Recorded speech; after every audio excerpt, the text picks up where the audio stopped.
Hello दोस्तों, स्वागत है आपका एक बार फिर से हमारे यूट्यूब चैनल इसके मैथ क्लासेस में।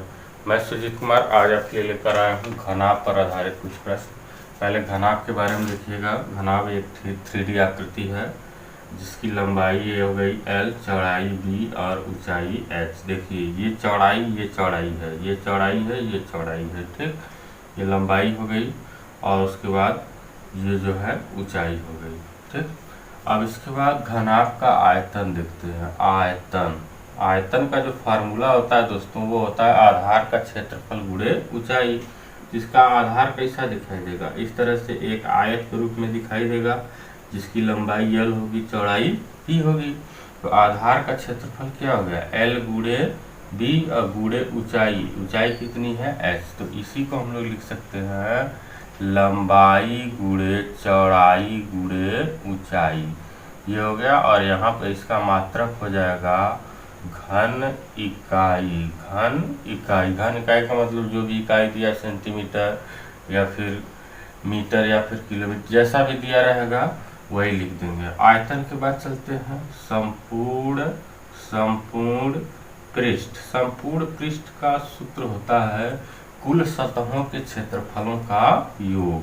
कुल सतहों के क्षेत्रफलों का योग, ध्यान से देखिएगा। देखिए ये सतह और ये सतह, ये दोनों आपस में बराबर हुई, तो इसका जो क्षेत्रफल होगा उसका 2 गुना कर देंगे।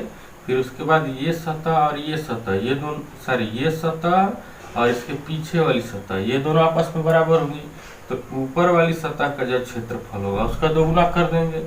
फिर उसके बाद ये वाली सतह और इसकी ये नीचे वाली सतह, ये दोनों आपस में बराबर है, तो एक का निकाल करके उसका 2 गुना कर देंगे। तो ये हो जाएगा 2LB plus 2BH plus 2HL। देखिए लंबाई गुणे चौड़ाई, चौड़ाई गुणे ऊंचाई और ऊंचाई गुणे लंबाई, और इन सब का क्या किया गया है, 2 गुना। 2 गुना क्यों किया गया है, अभी हमने बताया कि क्योंकि ऐसी दो सतहें हैं। ये हो जाएगा 2 ब्रैकेट में LB plus BH plus HL, और इसका जो मात्रक होता है दोस्तों वो होता है वर्ग इकाई। फिर इसके बाद इसका विकर्ण पूछता है। विकर्ण का मतलब इसके कोनों को मिलाने वाली रेखा, जैसे इस कोने को इस कोने से मिलाने वाली रेखा हो गई। तो विकर्ण का मान होता है अंडर रूट लंबाई का स्क्वायर प्लस चौड़ाई का स्क्वायर प्लस ऊंचाई का स्क्वायर, या इसको इस तरह से भी लिख सकते हैं under root L square plus B square plus H square, और इसका जो मात्रक होता है वो केवल होता है इकाई।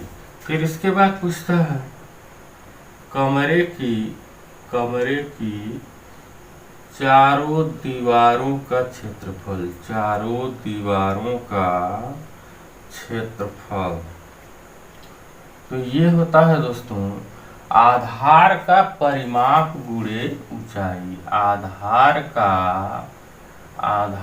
का परिमाप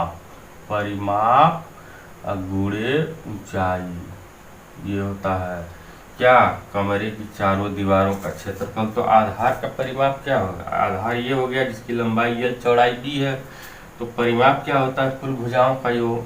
तो ये हो जाएगा 2 ब्रैकेट में L प्लस B और ऊंचाई H से गुणा कर देंगे, और इसका जो मात्रक होता है वो होता है वर्ग इकाई। तो आई होप दोस्तों ये आपको सूत्र याद हो गया होगा। अब चलते हैं हम लोग आगे बढ़ते हैं सवाल पर सीधे। तो पहला क्वेश्चन इस तरह से दिया है कि एक आयताकार चादर की लंबाई 40 सेंटीमीटर और चौड़ाई 30 सेंटीमीटर है। चादर के चारों कोनों से 5 सेंटीमीटर माप के वर्गाकार टुकड़े काटकर शेष चादर से खुली संदूक बनानी है। संदूक का आयतन कितना होगा। देखिएगा एक इस तरह से आयताकार चादर है जिसकी माप 40 और 30 है, 40 और 30 है, और इसके प्रत्येक कोने से एक वर्गाकार जिसकी लंबाई 5 और चौड़ाई भी 5, क्योंकि वर्गाकार है तो 5-5 सेंटीमीटर का टुकड़ा काट के निकाल लिया जाता है। जो शेष चादर बनती है उसको मोड़ करके एक संदूक बनाया जाता है। तो देखिए ये 5 निकला तो 5 ऊपर से भी निकलेगा। अब नई चौड़ाई क्या होगी, नई चौड़ाई हो जाएगी 30 में से 5 निकाल देंगे तो कितना बचेगा, 20 बचेगा। और नई लंबाई क्या होगी दोस्तों, 5 यहाँ निकला 5 यहाँ निकला, टोटल 40 था, तो अब कितना बचेगा, 30। ये क्या है, नई लंबाई है, और ये क्या है, नई चौड़ाई है। ठीक, अब उसके बाद ऊंचाई का मान जो काटे रहेंगे उसी को न मोड़ेंगे, तो ये h का मान हो जाएगा, h का मान कितना हो जाएगा, 5। तो हम फार्मूला जानते हैं कि आयतन बराबर होता है LBH। L का मान रखिए, L का मान 30, B का मान 20 और h का मान कितना है, 5। ये हो जाएगा 20 25 100, 100 का गुणा 30 में करेंगे तो ये हो जाएगा 3000 घन सेमी। ये आ गया संदूक का आयतन। ठीक, दूसरा सवाल है, एक घनाभ की विमाओं में 2 संबंधित 3 संबंधित 4 का अनुपात है। यदि उसका आयतन 3000 घन सेमी है तो उसका संपूर्ण पृष्ठ ज्ञात कीजिए। 2 संबंधित 3 संबंधित 4 का अनुपात है घनाभ की विमाओं में। देखिए हमने सपोज कर लिया घनाभ की विमाएं LBH हैं, तो इनमें जो अनुपात है 2 संबंधित 3 संबंधित 4 का है। ठीक, तो इनका मान कितना होगा, 2x 3x और 4x ये मान होगा। अब इसके बाद कह रहा है इसका जो आयतन है 3000 घन सेंटीमीटर है, तो आयतन बराबर फार्मूला क्या होता है, L × B × H, मतलब इसी का यदि गुणा कर दे तो ये 3000 घन सेंटीमीटर के बराबर है। तो यहाँ से देखिएगा 3 से 3 कट गया, अब ये हो जाएगा 4 दूना के 8 x घाते 3 बराबर 1000। तो 8 से जब इसको काटेंगे तो कितना आएगा, 125 आएगा। तो x घाते 3 बराबर 125 को 5 घाते 3 लिख सकते हैं, 3 से 3 कटा, x का मान सीधे कितना आया, 5 आया। इसी x का मान इन संख्याओं में रख देते हैं, तो ये हो जाएगा 5 दूनी के 10, 5 3 15 और 5 चौक के 20। ये आ गई विमाएं। तो ये हमारा आंसर है नहीं। अभी हमको निकालना क्या है, संपूर्ण पृष्ठ निकल रहा है। तो संपूर्ण पृष्ठ का फार्मूला क्या हमने बताया था, वो होता है 2 ब्रैकेट में LB + BH + HL। तो यहाँ से गुणा कर देते हैं, 2L का मान रखिए 10, B का मान 15, B का मान 15, H का मान 20 और H का मान 20, L का मान 10। गुणा करते हैं, ये हो गया 150 होगा, ये होगा 300 और ये होगा 200। इन सबको जोड़ देते हैं, तो 300 और 200 500 हुआ, 500 में 150 जोड़ेंगे 650 हुआ, 650 का 2 गुना करेंगे तो 1300 वर्ग सेमी, 1300 वर्ग सेमी यही संपूर्ण पृष्ठ होगा।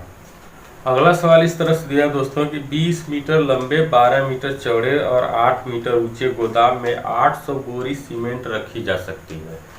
यदि गोदाम की लंबाई 2 गुनी, चौड़ाई 1.5 गुनी और ऊंचाई समान रखी जाए तो कितनी बोरी सीमेंट रखी जा सकेगी। देखिए इस सवाल को हम लोग अनुपात समानुपात के नियम से भी लगा सकते हैं, क्योंकि इसमें तुलना की गई है। पहली बात क्या कहा है कि जो गोदाम है वो 20 मीटर लंबा, 12 मीटर चौड़ा और 8 मीटर ऊंचा है, और इसमें जो रखी जाने वाली बोरी की संख्या है वो दिया है कि 800 बोरी सीमेंट रखी जाती है।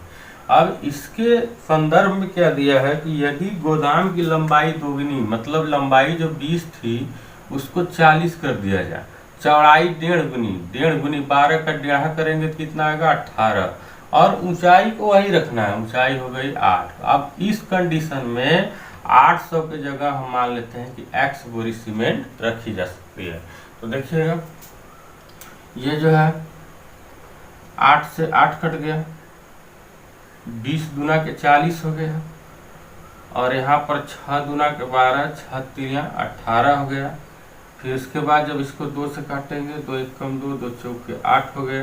तो अब थोड़ा सा बना लेते हैं, तो ये ऊपर हो गया 1, नीचे हो गया 400, अब बराबर यहाँ पर हो गया 2 3 6 बटा के x। तो x बराबर कितना हो जाएगा, इसका गुणा करेंगे 6 चौक का 2400 बोरी। ठीक, यही आपका आंसर है।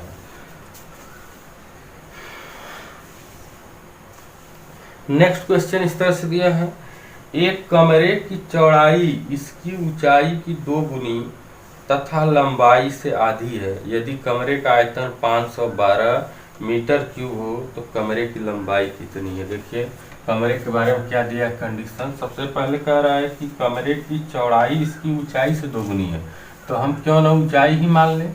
ऊंचाई हमने सपोज कर लिया h है। जो चौड़ाई है उसके बारे में कहा है कि जो चौड़ाई है ऊंचाई की 2 गुनी है। 2 गुनी का मतलब चौड़ाई 2h हो जाएगी।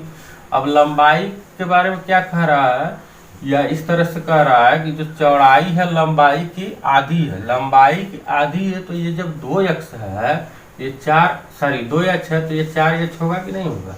ठीक, ऊंचाई भी मालूम हो गया, चौड़ाई भी मालूम हो गया और लंबाई भी मालूम हो गया। तो फार्मूला जो आयतन का होता है वो होता है LBH। तो V का मान क्वेश्चन में दिया है कि 512 L का मान रखेंगे, L का मान 4h, B का मान 2h और ये ऊंचाई h हो गई। ठीक, अब ये क्या हो जाएगा दोस्तों, 512 4 दूना के 8 h घाते 3, 8 से जब इसको काटेंगे तो 8 छक्का 48 हो गया और ये 4h3। तो यहाँ पर लिखा जा सकता है 64 को 4 घाते 3 बराबर h घाते 3। 3 से 3 कटा, h का मान डायरेक्ट कितना आ गया, 4 आ गया। ठीक, अब इस क्वेश्चन में कहा है कि कमरे की लंबाई कितनी है। तो कमरे की लंबाई का मान 4h है, तो 4 गुणे 4 बराबर 16 मीटर।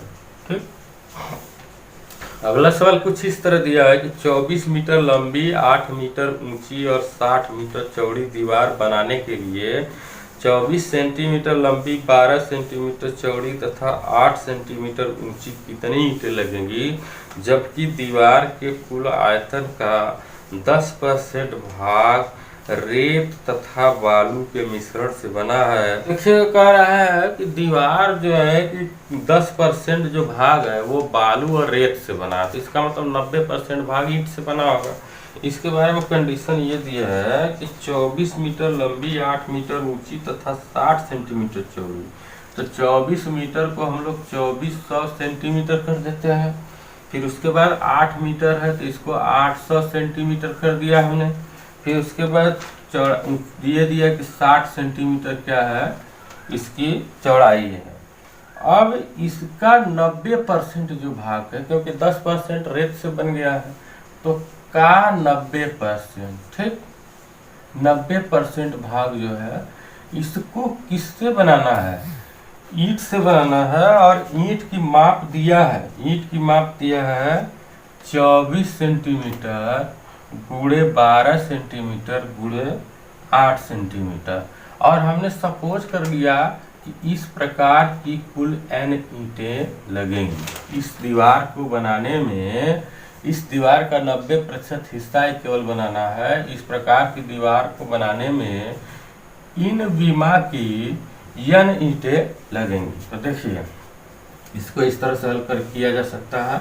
2400 गुणे 800 गुणे 60 गुणे 90/100 हो जाएगा यहाँ पर, बराबर 24 गुणे 12 गुणे 8 गुणे n। 24 से 24 कट गया।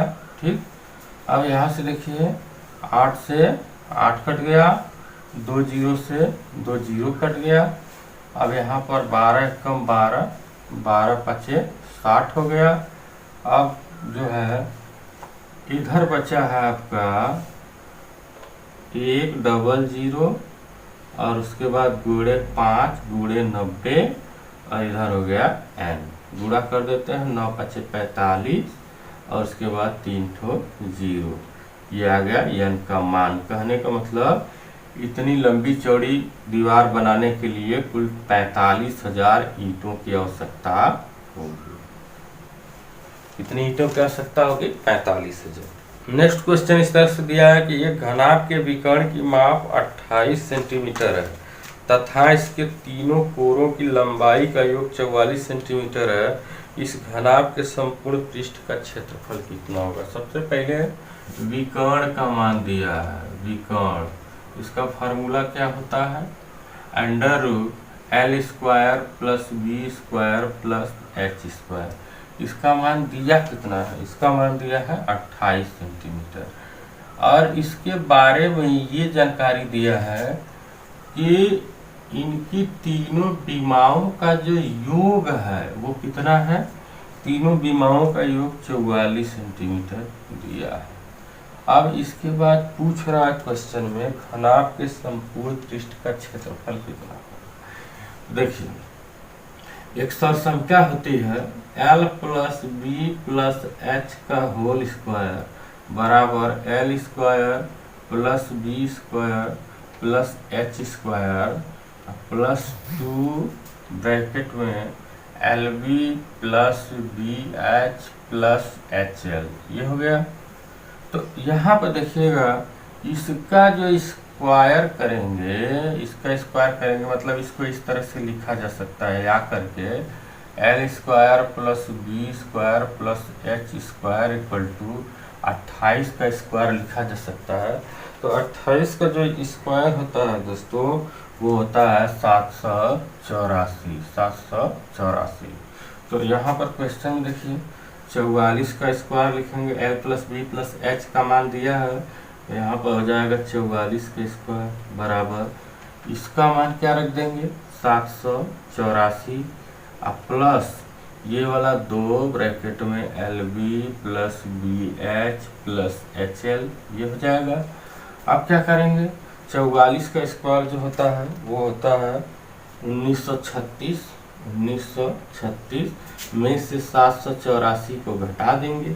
अब बराबर यहाँ पर यही जो है आपका, यही उस घनाभ का संपूर्ण पृष्ठ है। तो ये हो गया 2 L B plus B H plus H L. इसमें से जब घटाएंगे तो यहाँ पर देखिए 6 में से 4 घटाएंगे कितना बचेगा 2 बचेगा, और यहाँ पर 13 में से 8 घटाएंगे 5 बचेगा, और यहाँ पर जो है कि 18 में से 7 घटाएंगे कितना हो जाएगा 1152 वर्ग सेमी, ये हो जाएगा घनाभ का संपूर्ण पृष्ठ। तो आई होप दोस्तों ये वीडियो आपको अच्छी लगी होगी। इस प्रकार की और ढेर सारी वीडियो पाने के लिए हमारे चैनल को सब्सक्राइब कर लीजिए, और हाँ इस वीडियो को ज़्यादा से ज़्यादा लाइक और शेयर कीजिए। धन्यवाद दोस्तों, मिलेंगे अगली वीडियो में एक और नई टॉपिक के साथ।